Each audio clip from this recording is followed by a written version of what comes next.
Satuan Reserse Kriminal Polres Aceh Utara menangkap seorang pelajar berusia 16 tahun asal Kota Loksmawe. Usai mencuri sepeda motor milik anggota polisi, dari hasil pemeriksaan sementara, pelaku berencana akan membongkar onderdil atau spare part motor hasil curian untuk dijual satu persatu. Inilah video amatir yang memperlihatkan detik-detik tim Opsnal Satreskrim Polres Aceh Utara menangkap AM, seorang pelajar berusia 16 tahun asal Kota Loksmawe yang merupakan pelaku pencurian kendaraan bermotor atau curanmor.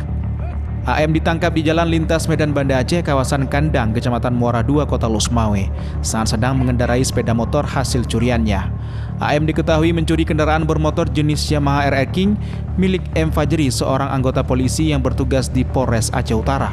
Motor tersebut hilang saat diparkirkan di teras rumah pada 29 April kemarin di Desa Uletano, Kecamatan Tanah Pasir, Aceh Utara. Saat itu rumah korban dalam keadaan kosong. Dari hasil pemeriksaan, pelaku melakukan aksi pencurian dengan memanjat rumah korban pada malam hari.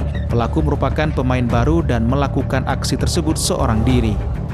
Kepada polisi, pelaku mengaku akan membongkar onderdil atau spare part motor korban untuk dijual satu persatu agar tidak diketahui oleh petugas. Telah kita amankan satu orang pelaku curanmor dini hari tadi pukul 02 malam di Jalan Banda Aceh Medan, tepatnya di Kota Loksmawe, yang mana inisial M, yang pelaku melakukan pencurian sepeda motor jenis Yamaha RR King warna merah yang terjadi di wilayah hukum Polres Aceh Utara.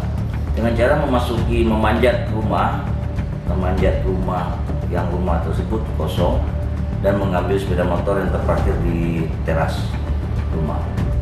Kini pelaku bersama barang bukti 1 unit sepeda motor jenis Yamaha RR King telah diamankan di Mapolres Aceh Utara guna penyidikan dan penyelidikan lebih lanjut. Pihak kepolisian menghimbau kepada masyarakat agar terus waspadai aksi pencurian kendaraan bermotor dengan memasang pengaman ganda. Dari Kabupaten Aceh Utara, Armia Jamil, iNews melaporkan.